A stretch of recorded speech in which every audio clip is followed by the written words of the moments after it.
ایک مومن آدمی کو اللہ تعالیٰ اپنے قریب بلا کر اس پر اپنا دامن رحمت ڈال دیں گے اور سوال کریں گے تو نے فلاں گناہ کیا تھا، تو نے فلاں گناہ کیا تھا؟ مومن عرض کرے گا ہاں یا اللہ کیا تھا۔ اللہ تعالیٰ اس کے ایک ایک گناہ کے بارے میں سوال کریں گے اور وہ اقرار کرتا چلا جائے گا اور سوچے گا کہ اب تو وہ ضرور ہلاک ہو جائے گا۔ آخر میں اللہ تعالیٰ ارشاد فرمائیں گے میں نے تیرے گناہوں پر دنیا میں بھی پردہ ڈالا ہوا تھا اور آج بھی پردہ ڈال رہا ہوں، اور اسے جنت میں بھیج دیا جائے گا۔ افراد کے علاوہ انبیاء اور رسل کی تکذیب کرنے والی اقوام سے بھی سوال و جواب ہوں گے۔ قوم نوح سے سوال ہوگا تم نے پیغمبر کی تکذیب کیوں کی؟ اور وہ حضرت نوح علیہ السلام اور ان کی دعوت کا انکار کریں گے۔ اللہ تعالیٰ حضرت نوح علیہ السلام سے فرمائیں گے نوح اپنے حق میں گواہی لاؤ۔ حضرت نوح علیہ السلام عرض کریں گے میری گواہی امت محمدیہ ہے۔ چنانچہ امت محمدیہ کے علماء، اولیاء اور صلحاء حاضر کیے جائیں گے اور وہ گواہی دیں گے کہ ہاں نوح پیغمبر بنا کر بھیجے گئے تھے اور انہوں نے 950 سال تک حق رسالت ادا کیا۔ قوم نوح کہے گی تم تو ہمارے زمانے میں موجود ہی نہیں تھے، تم یہ گواہی کیسے دے رہے ہو؟ اس پر رسول اکرم صلی اللہ علیہ وآلہ وسلم کو لایا جائے گا اور وہ اپنی امت کی صداقت کی گواہی دیں گے کہ میری امت نے قرآن مجید کی روح سے بالکل سچی گواہی دی ہے۔ رسول اکرم صلی اللہ علیہ وآلہ وسلم کی اس گواہی کے بعد قوم نوح لاجواب ہو جائے گی اور مجرم قرار پا کر جہنم میں ڈال دی جائے گی۔ ایسا ہی معاملہ قوم ہود، قوم صالح، قوم شعیب، قوم لوط اور دوسرے انبیاء کی اقوام کے ساتھ ہوگا۔ جرم ثابت ہونے کے بعد کافر بارگاہ الہی میں درخواست کریں گے اے ہمارے رب، ہم نے سب کچھ دیکھ اور سن لیا، بس ایک دفعہ ہمیں دنیا میں واپس بھیج دے، ہم ضرور نیک عمل کریں گے۔ ارشاد ہوگا یہ ممکن نہیں، اب تو تمہیں اپنے کرتوتوں کا ہمیشہ ہمیشہ کے لیے مزہ چکھنا ہوگا۔ کفار دوسری درخواست یہ کریں گے یا اللہ ہماری گمراہی کے ذمہ دار ہمارے پیشوا اور لیڈر ہیں، انہیں ہماری نسبت دوہرا عذاب دیا جائے۔ ارشاد ہوگا تمہارا یہ عذر بھی قابل سماعت نہیں، گمراہ ہونے والوں کو گمراہ ہونے کا عذاب دیا جائے گا اور گمراہ کرنے والوں کو گمراہ کرنے کا عذاب دیا جائے گا۔ اپنی اپنی جگہ تم دونوں ہی مجرم ہو، دونوں کو اپنے اپنے کیے کی سزا ملے گی۔ حشر میں اس قسم کے سوال و جواب کے علاوہ دیگر اعمال کا حساب کتاب بھی ہوگا۔ حقوق اللہ میں سے نماز کا حساب سب سے پہلے ہوگا۔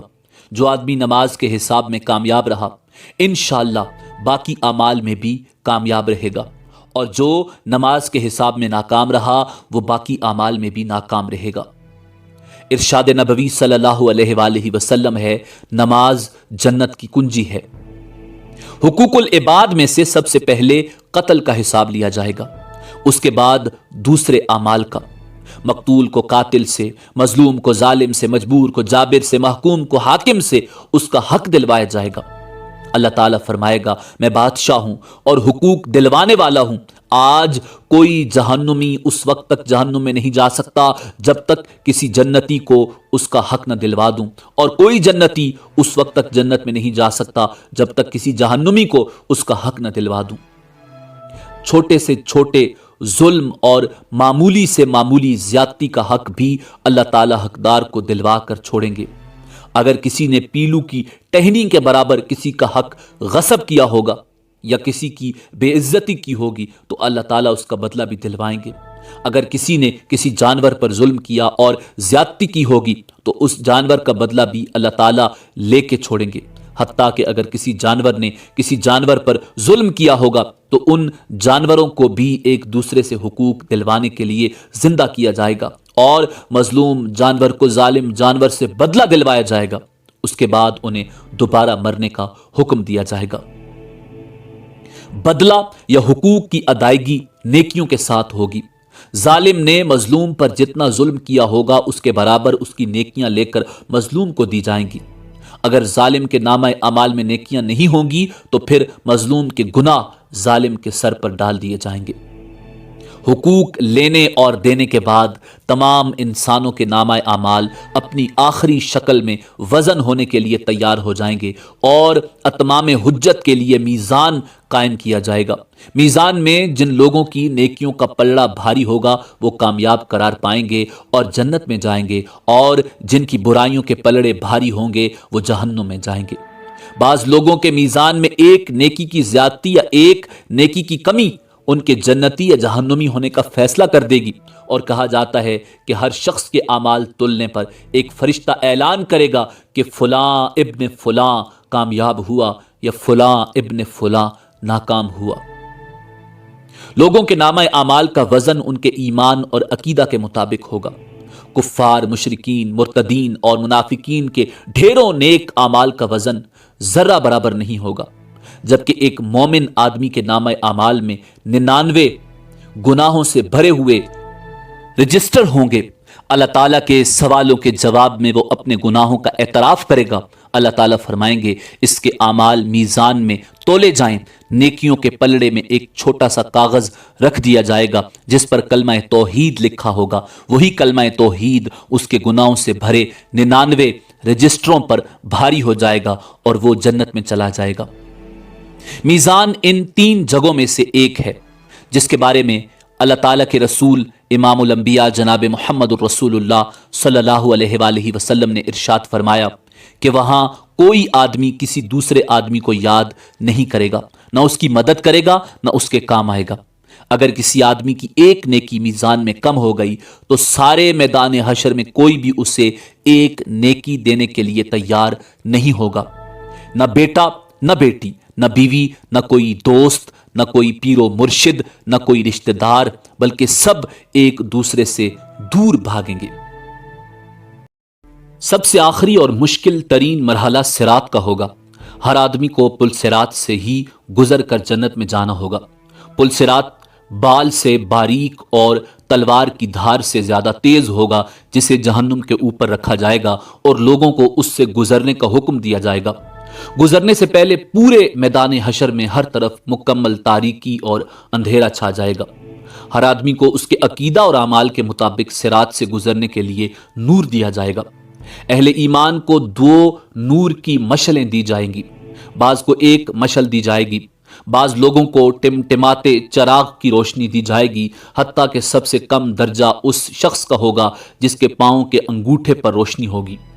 اہل ایمان پل صراط سے گزرتے ہوئے اللہ تعالیٰ سے دعا مانگیں گے، ربنا اتمم لنا نورنا واغفر لنا انک علی کل شیء قدیر۔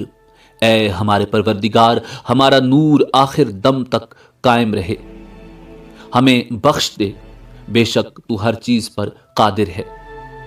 بعض اہل ایمان بجلی کی تیزی کے ساتھ پل صراط عبور کریں گے، بعض ہوا کی تیزی کے ساتھ، بعض تیز رو گھوڑوں کی رفتار سے اور بعض اونٹوں کی رفتار سے عبور کریں گے۔ بعض لوگ دوڑتے ہوئے، بعض لوگ عام چال سے اور بعض سست رو ہوں گے۔ بعض گرتے پڑتے، ٹھوکریں کھاتے اور زخمی ہوتے عبور کریں گے۔ پل صراط کے دونوں طرف خودکار کنڈے یعنی ہکس لگے ہوں گے جو اللہ تعالیٰ کے حکم کے مطابق بعض لوگوں کے چلنے میں صرف رکاوٹ ڈالیں گے۔ بعض لوگوں کو پل کے اوپر ہی بار بار گراتے رہیں گے، بعض لوگوں کو صرف زخمی کریں گے اور بعض کو کھینچ کر جہنم میں ڈال دیں گے۔ کچھ لوگ چند قدم ہی چلیں گے تو انہیں جہنم میں گرا دیا جائے گا، بعض لوگ کچھ فاصلہ طے کر لیں گے تو جہنم میں گرا دیے جائیں گے، بعض لوگ نصف فاصلہ طے کرنے کے بعد گرائے جائیں گے، بعض صراط عبور کرنے کے قریب ہوں گے تو گرا دیے جائیں گے۔ انسان کے اعمال صالحہ صراط پر نہ صرف نور مہیا کریں گے بلکہ انسان کی حفاظت بھی کریں گے، اور کہا جاتا ہے کہ قربانی کے جانور سواریوں کا کام دیں گے۔ صراط سے گزرنے کا منظر اس قدر ہولناک ہوگا کہ کسی کی زبان سے کوئی بات نہیں نکلے گی، صرف انبیاء کرام کی زبان سے یہ آواز سنائی دے گی، رب سلم رب سلم، یا اللہ ہمیں بچا لے، یا اللہ ہمیں بچا لے۔ صراط سب سے پہلے رسول کریم نبی محتشم صلی اللہ علیہ وآلہ وسلم اور آپ کی امت عبور کرے گی، بعد میں دیگر انبیاء اور ان کی امتیں عبور کریں گی۔ صراط عبور کرنے کے بعد تمام اہل ایمان پل صراط کے آخری حصے میں روک لیے جائیں گے۔ اور جن مسلمانوں کے درمیان کوئی غلط فہمی یا گلا شکوہ، غصہ یا ناراضگی ہوگی وہ دور کی جائے گی۔ جب سارے اہل ایمان مکمل طور پر پاک اور صاف ہو جائیں گے تب انہیں جنت میں داخل ہونے کی اجازت دی جائے گی۔ نبی کریم رؤوف الرحیم امام الانبیاء جناب محمد الرسول اللہ صلی اللہ علیہ وآلہ وسلم جنت کے دروازے پر تشریف لائیں گے۔ دروازہ کھلے گا، آپ اپنی امت سمیت جنت میں قدم رنجا فرمائیں گے۔ جنت میں داخل ہونے کے بعد آپ کو اپنی امت کی فکر لاحق ہوگی۔ آپ اپنی امت کا حال دریافت فرمائیں گے۔ جب آپ کو معلوم ہوگا کہ بے شمار امتی جہنم میں ہیں تو آپ اللہ کے حضور سجدہ میں گر پڑیں گے، اللہ تعالیٰ کی حمد و ثنا کر کے سفارش کی اجازت طلب کریں گے۔ طویل مدت سجدہ میں گزارنے کے بعد حکم ہوگا، اے محمد جاؤ، آپ کی امت میں سے جن کے دل میں جو کے دانے کے برابر ایمان ہے انہیں جہنم سے نکال کر جنت میں داخل کر دو۔ رسول کریم صلی اللہ علیہ وآلہ وسلم فرشتوں کو لے کر اپنی امت کے برگزیدہ افراد کے ساتھ جہنم کے کنارے تک جائیں گے اور فرمائیں گے، اپنے اپنے اعزاء و اقارب اور اپنی اپنی جان پہچان کے افراد کی نشانی بتاؤ تاکہ فرشتے انہیں نکال لائیں۔ چنانچہ ایسے لوگ جن کے دل میں جو کے دانے کے برابر ایمان ہوگا جہنم سے نکال کر جنت میں لے جائیں گے۔ اس وقت آپ صلی اللہ علیہ وآلہ وسلم کی امت اہل جنت کا 1/4 ہوگی۔ آپ کی سفارش دیکھ کر دیگر انبیاء کرام بھی اپنی اپنی امتوں کی سفارش کریں گے۔ امت محمدیہ کے شہداء، علماء، اولیاء اور صلحاء کو بھی شفاعت کی اجازت دی جائے گی اور وہ بھی اپنے اپنے اعزاء و اقارب اور جان پہچان کے لوگوں کی سفارش کر کے انہیں جہنم سے نکلوا کر جنت میں لے جائیں گے۔ رسول کریم صلی اللہ علیہ وآلہ وسلم جنت میں واپس پہنچ کر پھر امت کے بارے میں سوال کریں گے، اب میری امت میں سے کتنے آدمی جہنم میں باقی ہیں؟ آپ کو بتایا جائے گا کہ ابھی تو ہزارہ تعداد میں لوگ جہنم میں ہیں۔ آپ پھر سفارش کے لیے سجدہ میں گر پڑیں گے۔ اذن شفاعت ملے گا کہ آپ کی امت کے وہ افراد جن کے دل میں چونٹی یا رائی کے برابر ایمان ہے انہیں بھی نکال لاؤ۔ آپ حسب سابق امت کے علماء و اولیاء صلحاء کو ساتھ لے کر جہنم کے کنارے پہنچیں گے اور رائی کے برابر ایمان والوں کو جہنم سے نکال کر جنت میں لے جائیں گے۔ تب آپ کی امت اہل جنت کی 1/3 ہو جائے گی۔ آپ پھر استغفار فرمائیں گے، میری امت کے کتنے افراد ابھی جہنم میں ہیں؟ آپ کو بتایا جائے گا ابھی تو ہزاروں امتی جہنم میں ہیں۔ آپ اذن شفاعت کے لیے پھر سجدہ ریز ہو جائیں گے، اللہ تعالیٰ کی حمد و ثنا کریں گے۔ آپ کو پھر اذن شفاعت ملے گا کہ چونٹی یا رائی سے کم درجہ کے ایمان والوں کو بھی جہنم سے نکال لاؤ۔ اذن شفاعت ملنے پر آپ پھر فرشتوں کی میت میں اپنی امت کے علماء، فضلاء اور اولیاء و صلحاء کے ساتھ جہنم کے کنارے پہنچیں گے اور امت کے ان افراد کو بھی جہنم سے نکلوائیں گے جن کے دل میں رائی سے بھی کم درجہ کا ایمان ہوگا۔ تب آپ کی امت اہل جنت کی نصف تعداد کے برابر ہو جائے گی۔ چوتھی مرتبہ پھر رسول اکرم صلی اللہ علیہ وآلہ وسلم ان لوگوں کے لیے اذن شفاعت طلب کریں گے جنہوں نے ساری زندگی میں صرف ایک بار لا الہ الا اللہ پڑھا ہوگا۔ اللہ تعالیٰ ارشاد فرمائیں گے، میری عزت، عظمت، جلال اور کبریائی کی قسم، جس نے لا الہ الا اللہ کہا ہے اسے میں خود جہنم سے نکالوں گا۔ چنانچہ آخر میں اللہ تعالیٰ خود ان لوگوں کو جہنم سے نکال کر جنت میں داخل فرمائیں گے جنہوں نے لا الہ الا اللہ کہا ہوگا۔ جنتی لوگ اس آخری گروہ کو اتقاء الرحمن یعنی رحمان کے آزاد کردہ کہہ کر پکاریں گے۔ شفاعت کا سلسلہ جب مکمل ہو جائے گا اور تمام اہل جنت جنت میں داخل ہو جائیں گے، تب اہل جنت میں اپنی اولادوں اور عزیز و اقارب سے ملنے کا تجسس پیدا ہوگا اور وہ ان کے ملنے اور انہیں دیکھنے کی خواہش کا اظہار کریں گے۔ ارشاد باری تعالیٰ ہوگا کہ اولادوں کو ان کے والدین کے ساتھ ملا دیا جائے۔ چنانچہ تمام اہل جنت کے اہل و عیال کو ایک جگہ اکٹھا کر دیا جائے گا۔ اہل جنت کے جنت میں آباد ہو جانے کے بعد اور اہل جہنم کے جہنم میں پہنچنے کے بعد سب کو آواز دی جائے گی، اے اہل جنت جنت کے کنارے پر آ جاؤ، اے اہل جہنم جہنم کے کنارے پر آ جاؤ۔ دونوں فریق جب کناروں پر پہنچیں گے، ایک سفید مینڈا لایا جائے گا جس کے بارے میں سوال کیا جائے گا، اے اہل جنت، اے اہل جہنم، بتاؤ یہ کون ہے؟ کہیں گے یا اللہ یہ موت ہے۔ اس کے بعد اللہ تعالیٰ اس مینڈے کو ذبح کرنے کا حکم دیں گے۔ مینڈے کو ذبح کرنے کے بعد اعلان کر دیا جائے گا، اے جنت والو، تمہارے لیے ہمیشہ ہمیشہ کے لیے جنت ہے، تمہیں کبھی موت نہیں آئے گی، اور اے جہنم والو، تمہارے لیے ہمیشہ ہمیشہ کی جہنم ہے، تمہیں بھی کبھی موت نہیں آئے گی۔ یہ سن کر جنتی لوگ اس قدر خوش ہوں گے کہ اگر خوشی سے مرنا ممکن ہوتا تو جنتی لوگ خوشی سے مر جاتے۔ جہنمی یہ اعلان سن کر اس قدر مغموم ہوں گے کہ اگر غم سے مرنا ممکن ہوتا تو جہنمی لوگ غم سے مر جاتے۔ آخرت کے شدید مصائب و آلام کے مقابلے میں دنیا کے مصائب و آلام نہ صرف عارضی بلکہ بہت ہی کم تر درجے کے ہیں۔ آخرت کی لازوال اور ابدی نعمتوں کے مقابلے میں دنیا کی نعمتیں بالکل عارضی اور کم تر درجے کی ہیں۔ پس عقل مند لوگ وہی ہیں جو نہ تو دنیا کے مصائب و آلام سے گھبرا کر اللہ اور اس کے رسول کی نافرمانی میں پڑیں، اور نہ ہی دنیا کی رنگینیوں کے فریب میں مبتلا ہو کر اللہ اور اس کے رسول کو ناراض کر بیٹھیں، بلکہ دونوں حالتوں میں ان کی نگاہ آخرت کے آنے والے مراحل پر رہے۔ حضور نبی کریم صلی اللہ علیہ وآلہ وسلم سے دریافت کیا گیا، یا رسول اللہ، مومنوں میں سب سے زیادہ عقل مند کون ہے؟ آپ نے ارشاد فرمایا، جو موت کو زیادہ یاد کرتا ہو اور جو موت کے بعد آنے والے وقت کے لیے اچھی طرح تیاری کرتا ہو، وہ سب سے زیادہ عقل مند ہے۔ ناظرین، آخر میں اس بات کی وضاحت ضروری ہے کہ نفخ اولی سے لے کر جنت یا جہنم میں داخل ہونے تک کے تمام واقعات اور مراحل کی ترتیب کا ٹھیک ٹھیک تعین کرنا بہت مشکل ہے۔ اسی امید کے ساتھ اجازت دیجیے کہ آپ کو ہماری ویڈیو پسند آئی ہوگی۔ اللہ رب العزت کے حضور دعا ہے کہ پروردگار عالم ہمیں آخرت کی تیاری کرنے کی توفیق عطا فرمائے۔ دیکھتے رہیے info@adil۔ اللہ رب العزت آپ کا حامی و ناصر ہو۔